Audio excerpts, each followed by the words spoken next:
Welcome to the Cool Things Entrepreneurs Do podcast with your host, Tom Singer. In each episode, we explore the interesting lives of business leaders, entrepreneurs, solopreneurs, and others who have a healthy dose of the entrepreneurial spirit. It is time to explore something cool. Now, here is your host, Tom Singer. Hello, and welcome to another episode of Cool Things Entrepreneurs Do. Thank you so much for pulling your chair up to the cool kids table. Today, like all of the episodes, or most of the episodes, I am going to be having a one-on-one conversation with an entrepreneur who is blazing trails and doing his own thing. So often we go through life and we realize, so many of us go through life and realize that our ladder is against the wrong wall. And this show, since I started it almost 4 years ago, has been dedicated to getting the stories of people who decided to knock down that ladder and build their own against the right wall. And I've started, recently we had the gentleman who was the founder of Brain Juice on the show, and everybody got really excited about that interview. And I've decided I want to talk to more people in the food industry because I can't think of anything that would be more complicated and more competitive than trying to come up with some sort of a specialty food item and find ways to get shelf space in today's world. And yet, there are so many people out there who are doing just that, and they are just having great success. So I have been keeping my sort of ear open. A friend of mine introduced me to today's guest, and today's guest is the founder of the Zia Chili Company. And I'm going to let him introduce himself and give you his background. Nate, I don't want to mispronounce your last name, so could you just jump in here? How do you say your last name? It's pronounced Cotanch. Cotanch. And the reason I looked at that and said, I'm going to let him say it. So Nate Cotanch is from Zia Green Chili. And Nate, his company's in New York. And I asked him, how in the world do you go working in the investment world in New York to having a green chili company? But he's got a great story. So Nate, welcome to the show. And why don't you tell everybody who you are and what you do? Yeah, well, thanks so much, Tom. I'm so excited to be here with you speaking. So as you said, I am the founder of Zia Green Chili Company, and we really specialize in supplying authentic, harvest fresh, New Mexico hatch green chili, to both retailers and chefs nationwide at this point. So if those who may not be familiar, this is a crop of chili pepper that's only harvested one time of year in the fall. It's actually an exciting time because we're just starting the harvest right now, and it will be going until about mid-October or so. So you have this crop of chili pepper that is very seasonal, only harvested one time a year in the fall, and they're only grown out in the Hatch Valley of New Mexico. So you could think of the Hatch Valley to chilies in essence, what Napa or Sonoma are to grapes, right? It's all about that terroir. It's all about that growing climate that you just cannot reproduce anywhere else in the entire nation. So I naturally grew up around these chilies. I was born in Colorado, but my mom is one of 17 children from right north of Santa Fe. My mom was one of 12.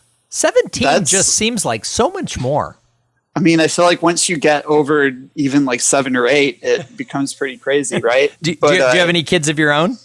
I do not. Yeah. I am a single entrepreneur, and my company is my baby at the moment. Then you have no idea what a giant number 17 is. Yeah, it's crazy. Same 2 parents, no twins in the family. And then if you branch out to all my cousins, it's even crazier. I actually met one of my cousins for the first time through starting my company, which is a whole nother story, but it's pretty insane. But it's a very typical large New Mexican family. And I grew up just having these chilies, basically shoved down my throat in the best way possible all throughout my life. Every harvest time, my mom and I would drive down to the Hatch Valley of New Mexico, stockpile on like 200-300 pounds of it. She would spend a whole weekend just roasting it on the oven broiler because we didn't have our own roaster at that time. And then just like any other New Mexican, my mom would have a dedicated chest freezer just to have her stash until the entire next year's harvest. The house must have smelled phenomenally wonderful when she's roasting hundreds of pounds of that for her own consumption. Oh my gosh. It's, have you ever smelled it yourself? Oh yeah. I live in Austin, Texas, and Central Market, yeah. HEB's Central Market does a Hatch Chili Fest, and they roast them out in the parking lot. And when you drive up, you go, oh, must be Hatch Chili weekend. Yeah, exactly. It's just one of the best smells in the entire world. And, for those of us who have grown up around it, it's just a smell that evokes, really like who you are, your family, the landscapes that you grew up with. So many different memories. It's really, truly a special thing. Well, and I've got to tell you that I am a huge consumer of peppers. I think that, I think they're the greatest thing ever. And green chilies have always been my favorite. And when I moved to Texas, I discovered the Hatch green chili. And I will tell you that I will eat anything. They sell burger patties with them in it. The downside is that my wife is actually allergic to the oil that exists in vegetable peppers. No. So no jalapenos, no bell peppers, no banana peppers, no chili peppers. And yet I look at them as a food group. So I don't get to consume them as much in the home, because then you'd have to make everything totally separately. But I definitely, if there's a Hatch green chili burger on a menu at the right time of year, you will find me eating that. Yeah, that's no, that's awesome. Well, we're actually going to be a part of Central Market, their Hatch Fest this year. So this Sunday, we'll have somebody down in Austin who is a good friend and has helped the company before, and then I'll be down there the following weekend. So awesome. Well, the you'll bad have news to come by, and we'll have to, smuggle you some Hatch chilies awesome. Well, for you to have in your personal stash. For the people listening, that will have happened like 5 weeks ago. So they will not be able to come down there this weekend, because this will air a little bit later. But I'll report back on a later episode about how good his green chilies are. Nice. So what led you to be an entrepreneur? I looked at your bio, and you sort of went from college to sort of, it looked like investment banking or finance. What happened? How did you become a Hatch green chili entrepreneur? Well, it's a good question, and it's kind of become, the story of my life at this point. But, to answer it, it really happened pretty naturally and organically. Like I had mentioned, these chilies had been such a huge part of my life, all throughout growing up and childhood. And then maybe toward the end of my high school years, we actually moved from the Southwest out to North Carolina.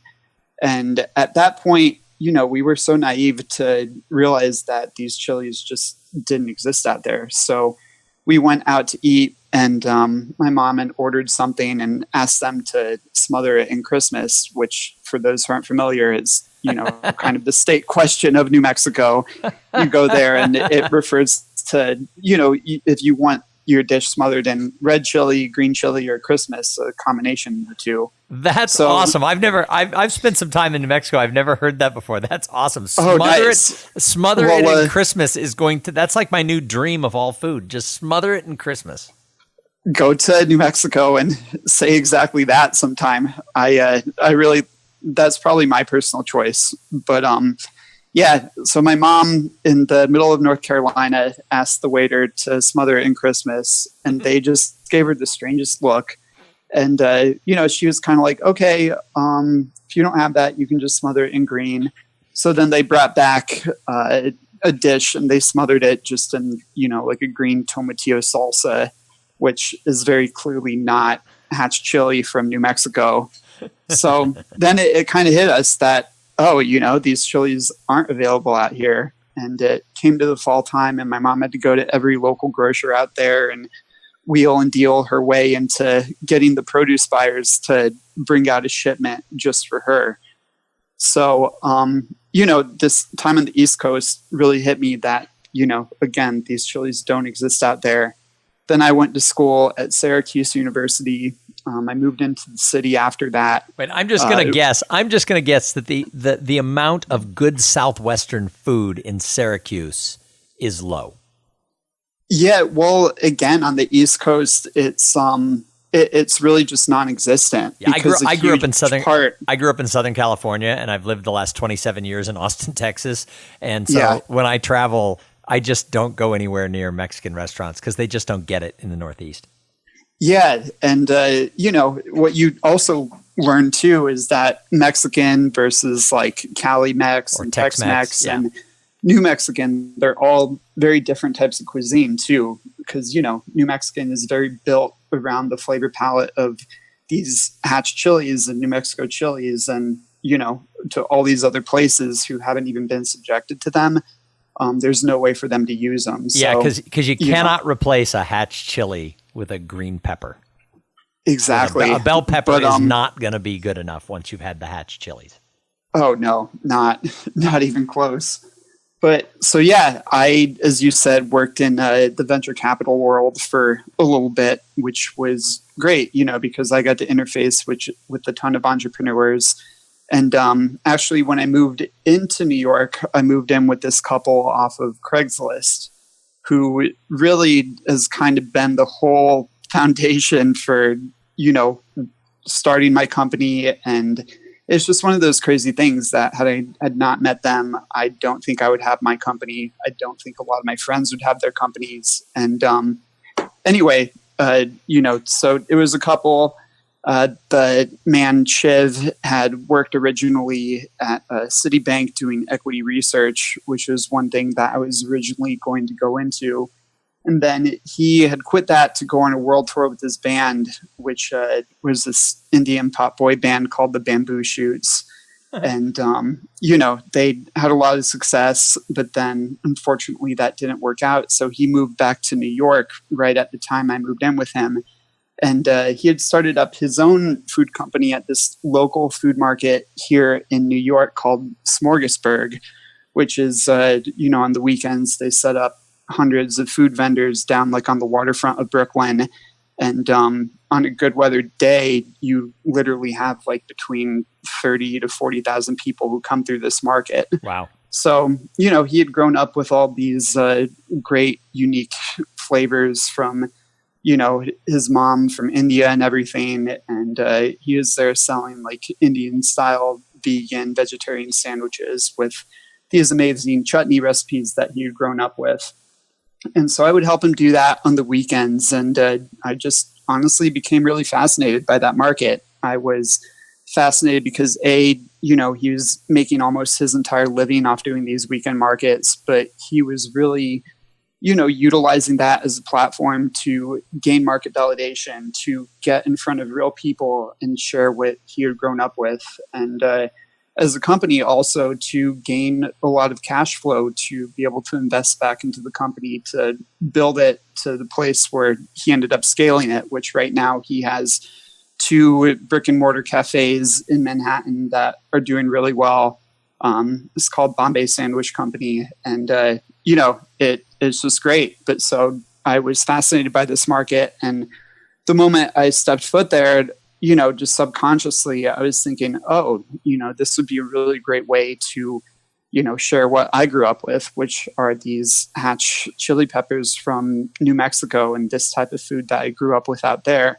So maybe about 2 years into working in venture capital, I just decided, why not try to go and do a stand there on the side.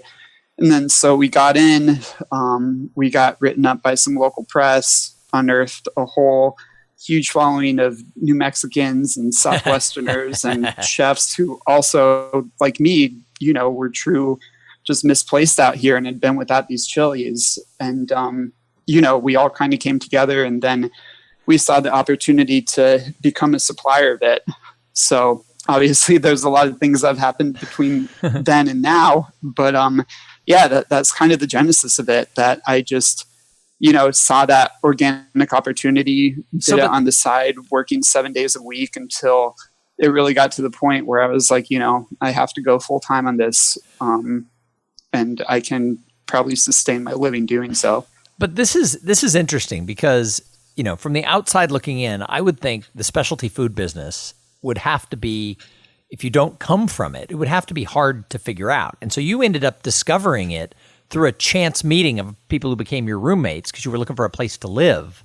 Right. I wonder how many entrepreneurs, or how do you feel about this? How many people who are entrepreneurs who are successful can tie back a little piece of their success to, I was in the right place at the right time and I met this person who opened all these doors for me? Because if you hadn't seen somebody who went from a weekend farmer's market stand to, brick and mortar and other distribution, it might have been impossible to figure out, don't you think?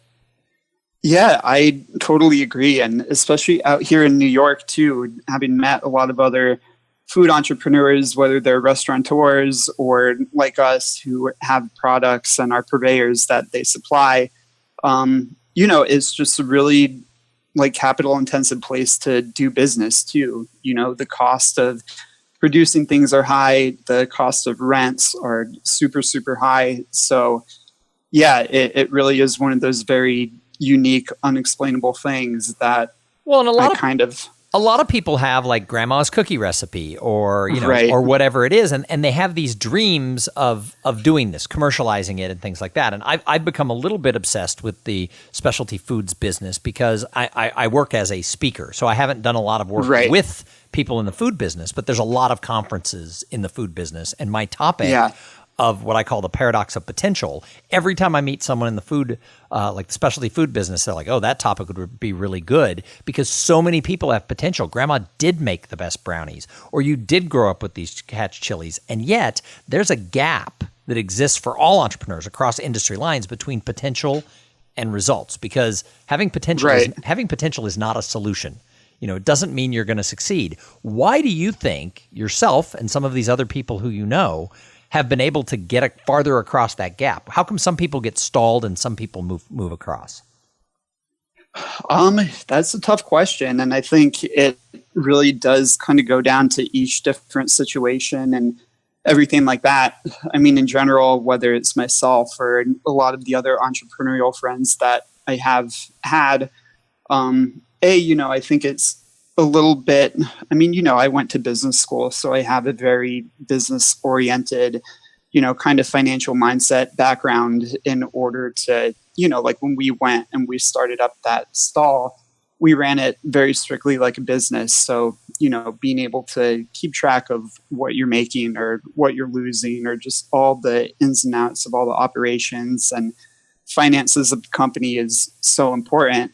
But, I think a big thing is really just having that drive and just in some ways almost being, I don't want to say stupid is the word, but, if you were to sit and think too hard about it, you'd be like, oh, I'm leaving a job in venture capital to sell chilies from New Mexico at a farmer's market. And I'm just quitting my whole job to do it and, diving into it. It's a scary thing. So in some ways, I was kind of blind to that while still recognizing that risk. But I don't know. At the end of the day, it's tough, but I think it definitely does come back to the entrepreneur behind the company, whether it's a factor of them having some sort of luck, which I'm sure it's got to be a huge part of everybody, but also, their own skill sets, their own background, drive, really, really important. And just the ability to be resilient and get out and do it and see what happens. Do you think it helps to be able to take that risk because you are young and only a few years out of college and single? Do you think it's easier to say, I'll put all my eggs in this basket and I'll be the chili king of Manhattan versus if you were 50 with 2 kids in college? Yeah, I can't really imagine what it would be like to have kids right now. My company is my baby, but I do feel like, having a little bit more of that freedom definitely allowed me to, take that risk a little bit more. And in general, I am a pretty risk-taking person. I just kind of do things that I feel like doing and, learn from there, whether it's successes that I have or mistakes that you have to change and just kind of pivot to keep moving forward. But I think that definitely did help out quite a bit. So how long has it been now since you quit the venture capital world and started into this full time? How long has that been? So let's see. I've been full time in the company for, about 3 years and 4 months or so. So what do you love now that you've been doing this for a while? What do you love about being your own boss? Oh man, well, for now, it's just one of those things that it's just become a way of living. And right now it's how I know to make my living and kind of how I know to live my life. And I think right now, one of the amazing things is, just what we've been able to go and add back. And the fact that I started this up to make these hatch chilies available. And now we've really been pretty successful in doing it. So, through all of the different customers or other New Mexicans out here that have, come up to us, some even with tears in their eyes to smell these chilies again because of what we've done, or the number of really, really incredible chefs that we work with all throughout the nation to just be so excited to be using these chilies. And, that excitement in turn goes off to their customer base as well, because anybody who grew up with these chilies, even if any chef anywhere has them on the menu, it really does become a destination item, and it unearths a whole following of hatch chili lovers that, have been without it. And there's tons of us everywhere, all throughout the nation. So, just something that has been so deep rooted in my life and in my family, and for it all to have come full circle, it's a really, really rewarding feeling. And sometimes it's hard to take a step back and, look at things from the outside looking in versus inside looking out, and really be appreciative of how far you've been able to come and how many people you've been able to impact and so forth. So what advice do you have for somebody? Maybe it is the specialty foods world. They've got an idea. They've got something they want to do. It's eating away at them. They're thinking, I have to do this. I hear about these people who follow their dreams and build their business and turn their food item into a success. Or maybe they're in some other industry altogether. What advice do you have for someone who wants to get started? I guess my biggest advice would be, just do it. And I know that is a lot easier said than done, but when I say just do it, it's just, getting it out there and, in whatever minimum form you can do. So, with me, I didn't jump, straight overnight from working in finance to just doing this full time. I kind of did it as a hobby, and, we only did it one day a weekend at this market that we got into. And I was working 7 days a week, really trying to do everything I could to grow and start this company in every one of my free hours. And, I would still have a full-time job, but I just kind of did what I could on the side until the point where it grew to the point where I needed to kind of give my full attention to it. So I guess, just whatever it is that you want to do, find an outlet to do it and to get it out to the public to the point where you can get feedback from it, where you can get other people's opinions, where you can get that market validation either way, whether it's something that will have success or something that you need to change. And, just listen to the market and,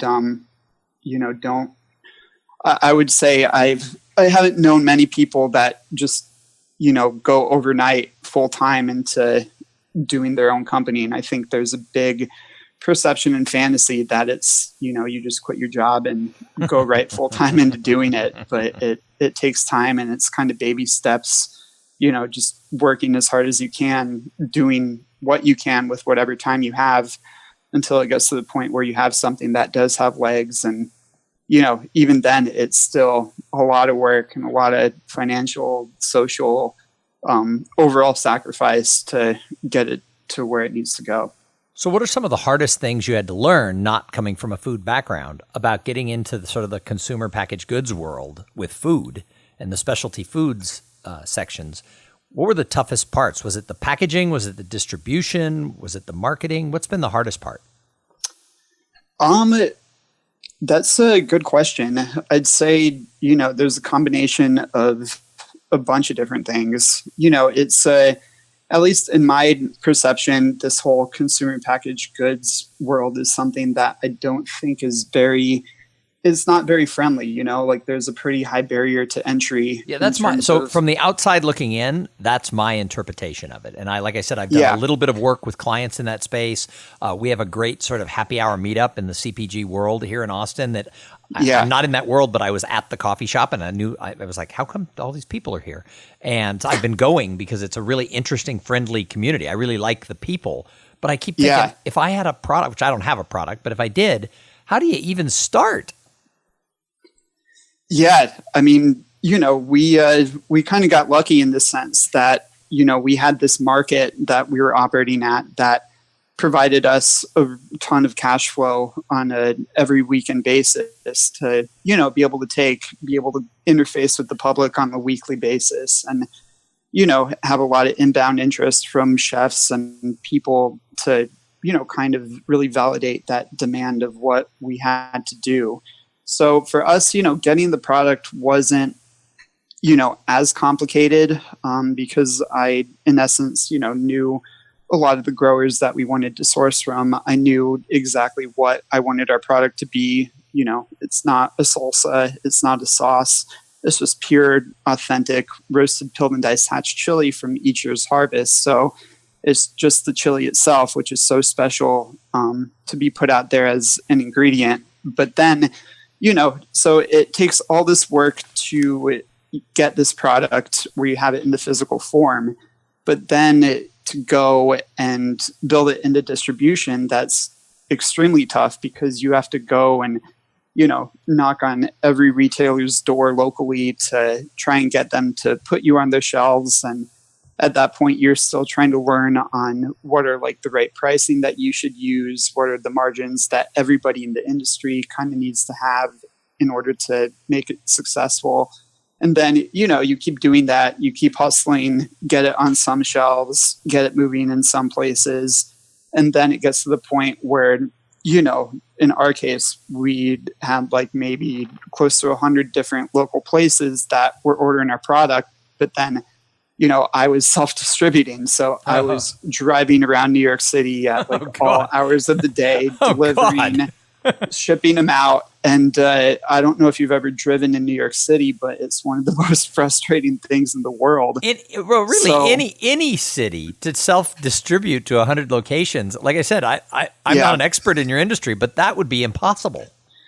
It was really, really tough. And again, we were very fortunate that we still had like weekly cash flow coming in from this market. But, to get to that point, it's hard because it doesn't necessarily mean you're making money, right? Like you are getting all these accounts, but then everybody in the industry normally buys at like a net 30 type terms and everything. So you're constantly sitting on like a bunch of receivables and you're hounding down people to pay you. And, you're just sitting on, again, a bunch of inventory costs and things like that because it's just what you need to do.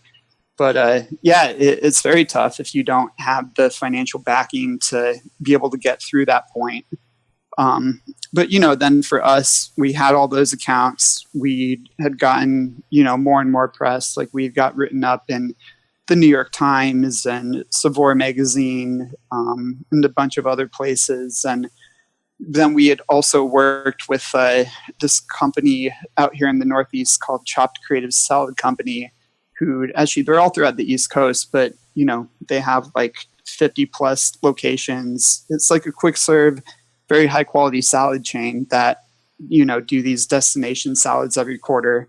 So a couple of years ago, they wanted to do a New Mexico destination salad that we ended up supplying them with, and we did all that direct, which was again really tough.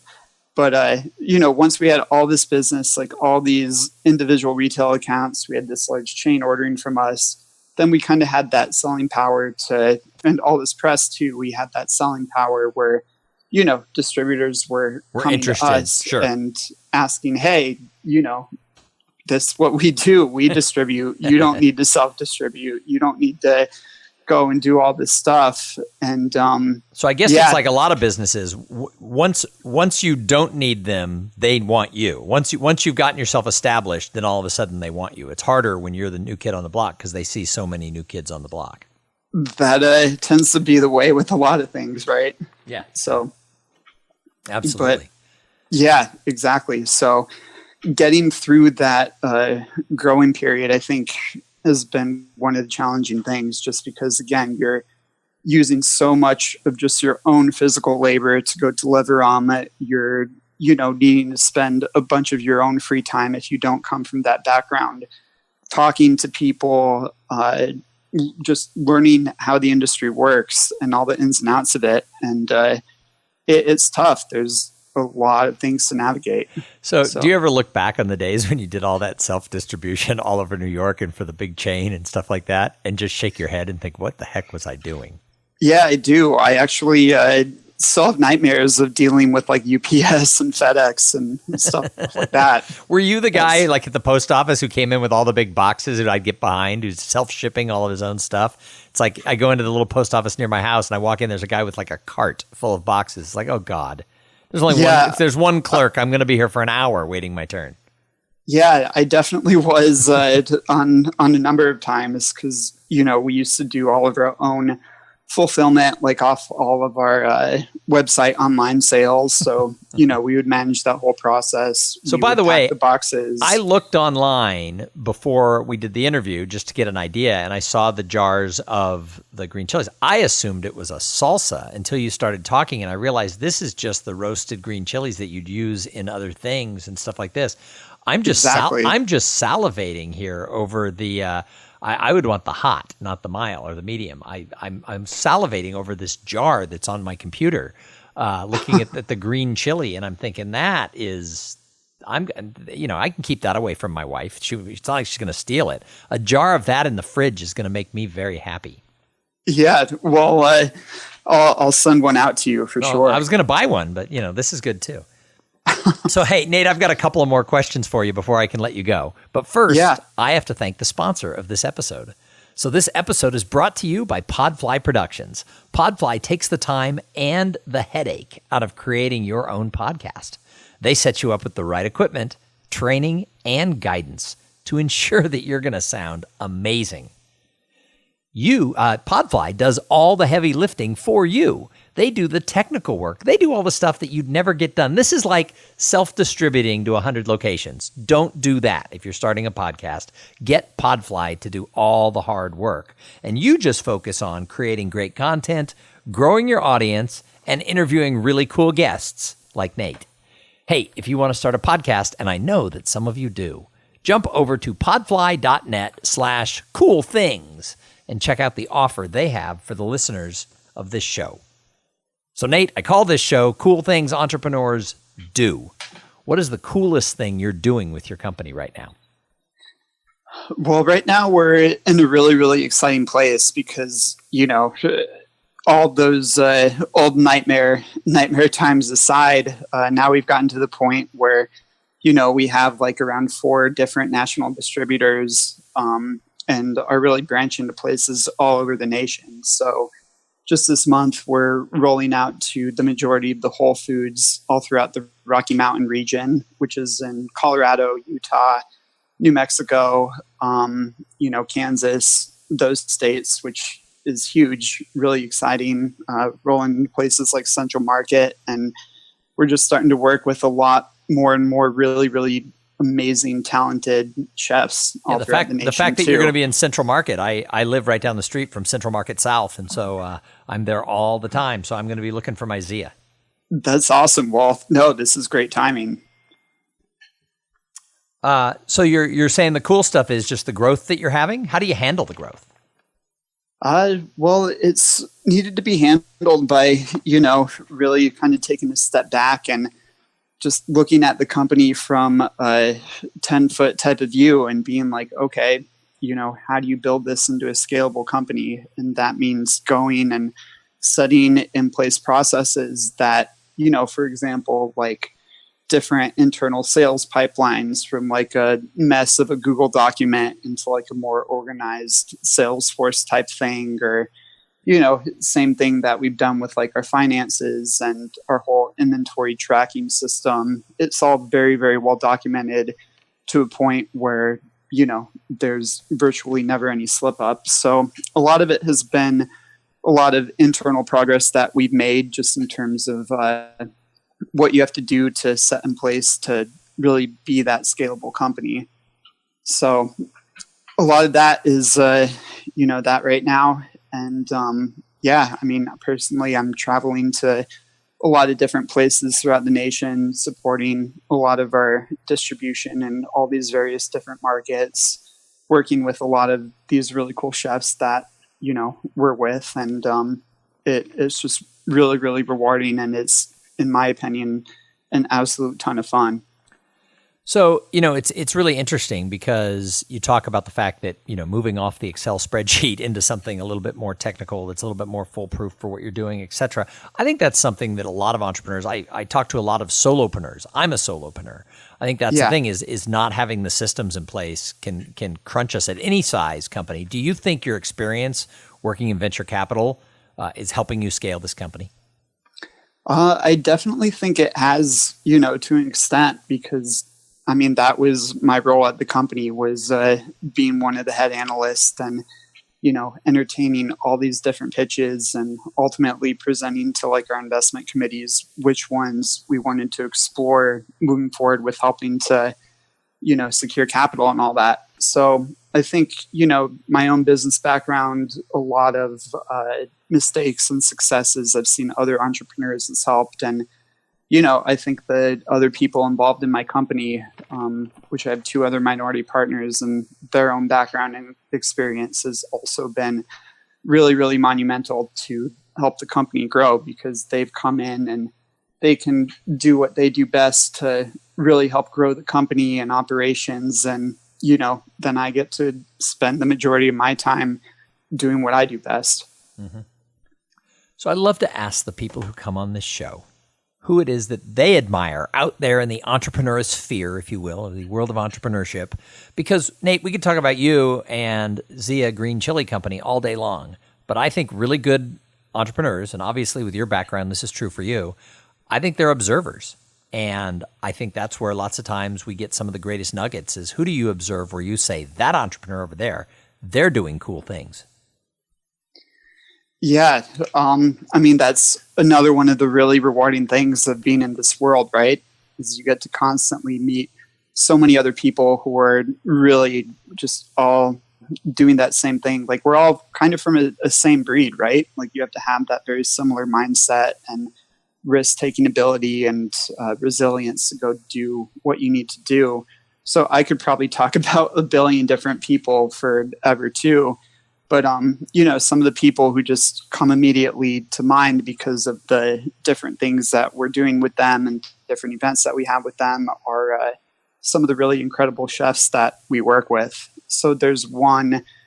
You must be familiar with Franklin Barbecue in Austin. Course. Yeah, well, you can't live in Austin without at least once having camped out at 7 a.m. to get your barbecue.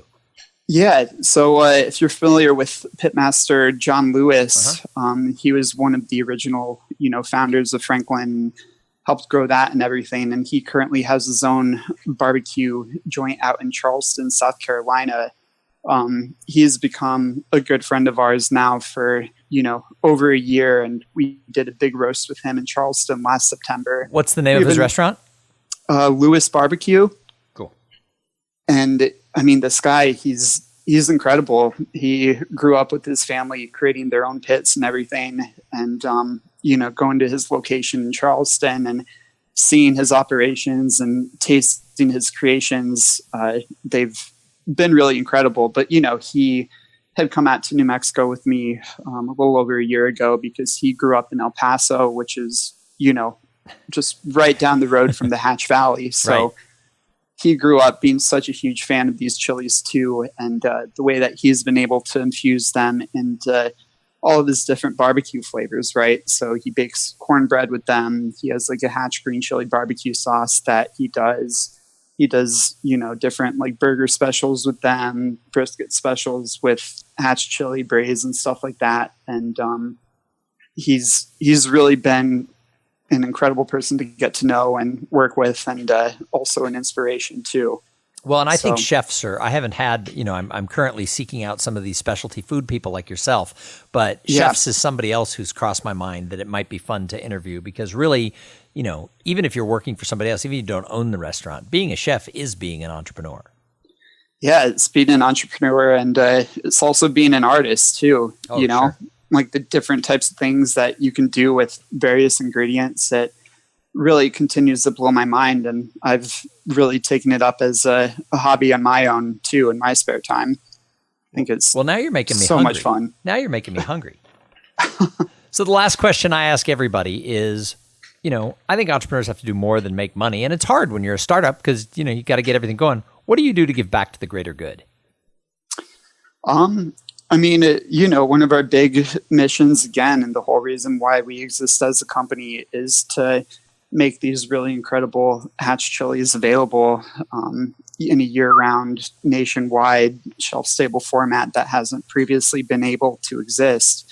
But another thing that we're really working hard to do in all these efforts is really kind of, the whole education behind it and why these chilies are so special. Again, they're a crop that is very, very, unique to this Hatch Valley and this growing climate that you can't really reproduce anywhere else. But that being said, you see with like the Hatch Valley to Chile is kind of what you tend to see with, for example, San Marzano and tomatoes, right? It's a region that has all this kind of marketing weight and clout behind it. And you see a lot of brands out there that push their tomatoes as like, hey, it's grown from the San Marzano region and everything, when in reality it's an authentic product. So that, I think, brings a lot of negativity back to that special region, and of course the growers who work so incredibly hard to make that available. You see that happening a lot with Hatch and its chilies too. You see a lot of other brands out there, people promoting it as Hatch, when in reality it may be grown down in Mexico because the labor is a lot cheaper, and just all of that type of stuff. So right now, just the education behind these chilies and making them available in an authentic format, that's really our big mission, because it's something that's very, very special to me and special to the entire state of New Mexico and just a bunch of other people who grew up with them too. Well, I got to tell you, I think you've got a great product. I haven't sampled actually yours, but the Hatch Green Chili is a favorite of mine. I will now be a big Zia's fan from this day forward. Every time I walk through the market and I see a jar, I'm just going to tap the jar and go, I know Nate. Yeah, I know Nate. Awesome. These are my chilies. But if you're ever in Austin for any reason, please let me know. I would love to go have a beer and hear more about what you do. But really, I appreciate you coming on here and just being so open and honest about sort of your journey, because I think what you're doing, like I said, I think the business you're in, it's hard, and you've moved well and you've moved fast and you're having success. And I think that's the example that all of us in the entrepreneur space, that's why people listen to this show. If Nate is successful, maybe I can learn a little bit from him, help me be a little successful. So thanks for giving your time. Yeah, thanks so much, Tom. I really, really appreciate it. No, this is great. And everybody, if you are a lover of the Hatch Green Chili, or if you've never tried it and you're thinking, I like chilies, you can go online to ziagreenchilico.com, and I think you can order right off the website if you're not living in an area where they are. Yeah, we're available nationwide through Amazon. So awesome. That is the way to go. Go and give this product a try. If you see it in the market, do more than touch it and say, I know Nate, buy a jar. And like I said, Nate, thank you so much for being here. Hey, we're going to be back in a couple of days with another episode. I am pushing in close to 400 of these shows over the last 4 years, but none of it would work if it wasn't for all of you who listen. I say it every time. If it wasn't for the audience, we wouldn't have a show. So if you like cool things entrepreneurs do me a favor right now. tell somebody else. The only way this show grows is people tell me, I started listening to your show, and I say, how'd you find it? And they tell me, oh, my friend, said she listens every day on her commute. So tell a friend, because that really helps out. So we're going to be back with another interview with somebody just as cool as Nate. I know you're thinking, how can you find somebody as cool as the New York Chili guy? But I will. We'll be back in a couple days. But in the meantime, I challenge each and every one of you, go out there and have a great day. Thank you for being part of the Cool Things Entrepreneurs Do podcast. Without your participation and listening to these conversations, there is no show. Connect with Tom at tomsinger.com and follow him on Twitter at tomsinger.